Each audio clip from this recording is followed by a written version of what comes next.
Ken here, and just want to talk to you a little bit about the frustrations of buying property, getting a contractor and building a house on a property.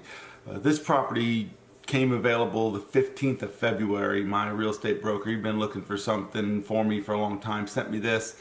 I sat there and looked at it for a little while. I didn't tell LeighAnn about it.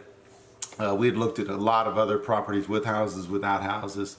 That Sunday, on February 17th, I showed it to LeighAnn and I said, hey, you want to go look at it? She said, yeah. We went over and looked at the property, and about an hour after we looked at the property, we put an offer in on the property.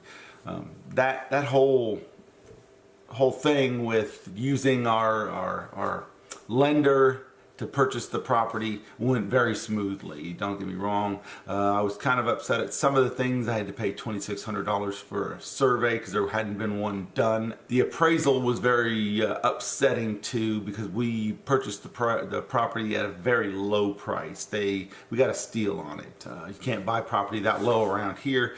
And we got an appraisal from a certain appraiser down in Spartanburg, and they said that the property was worth exactly what we paid for it. So that was kind of upsetting, and they do that to cover their butts since the housing market bubble crashed in 2008. But that aside, the property portion went very well, very smooth. We closed on the property about a month down the road because we had to hold off until that perk test, which you can see the video. I'll put it right up here or here. I don't know, heck. Go check that out and see the issues we had with the perk test. But we got it closed. My frustrating part is we immediately went into getting a construction loan from the same lender, and they have to get an appraisal on the property again, which you have to pay for again, and the house. So the house and the property together. Well, the house and the property together has to at least match what you're getting a loan for. And that was nerve-wracking. We hired the appraiser through our lender. The lender's not allowed to talk to the appraiser. The lender sends the information to a third party who then sends all the information to the appraiser, so the lender doesn't have any contact with the appraiser. What happened was our lender sent all the paperwork to their third party, and their third party sent my plans for the house to the appraiser and not any of the attachments I sent along. So truth be told, we made sure that the appraiser got the information that she needed, because we needed this appraisal back. Well, we were supposed to get that on the 11th of this month, and we get told 4 or 5 days after that the computer had crashed. So the appraiser was scrambling to get the appraisal done. We got it the next day.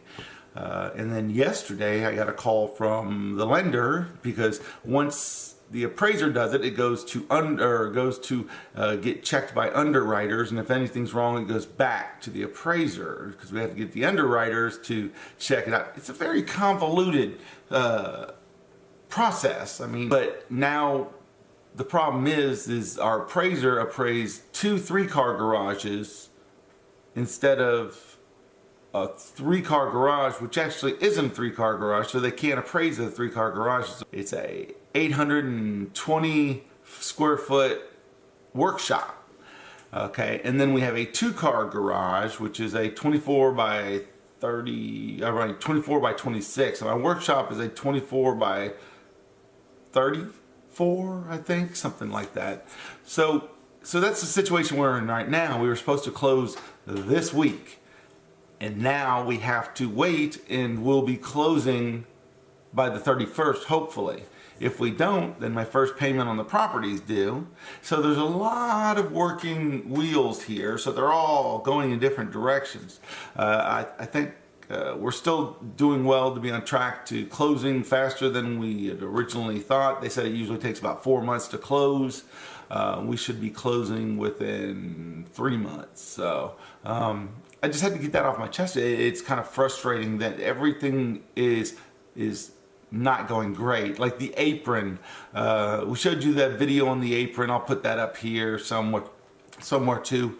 And the apron was in and great until I looked down the culvert. If you look down the culvert, and I think I've got a picture of it, I'll put it up. You can see that there's something piercing the culvert. Well, that's going to cause issues during storm season with water flow if it gets clogged up. So I had to call them. They're going to have to come back out and take that whole thing up and put a new one down. So it just seems like everything is conspiring to take longer than we thought. Now we're waiting on Rick and Lisa. They should be going out to the property to cut the road. I know we thought the road was going to be in earlier, but you know, life gets in the way, and you know, we're not closed yet, and we're kind of worried that if it has to go back to appraisal, if it doesn't appraise for as much as it did the last time, we'll have to put more money down on the house construction loan. So we're going to hold off, and we should find out today or tomorrow, because we had to get drawings from Rick on the workshop and elevations on it so they could reappraise the property. Okay, I'm not upset about nothing. It's just frustrating, and I've got a little bit of angst about it, wanting to get this going and get it closed. The longer we take, the longer it's going to be, and yada yada yada. But it is what it is. Everything's going well, though. Thanks for listening to me and letting me vent out. Okay, all right. Well, I gotta get to work so I can pay for this new house. So you have a good one.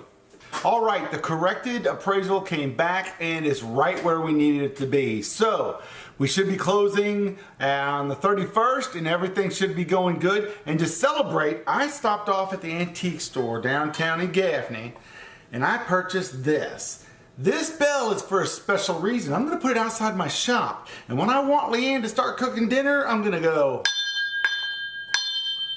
3 times. And then when I'm ready to eat, I'm going to do it. I'm going to go 4 times. I'm pretty sure it's going to go over just fine. So Ken thought that our week had been bad. I could hear his video earlier of this absolutely gorgeous bell that he did buy downtown at Pieces from the Past, an antique store.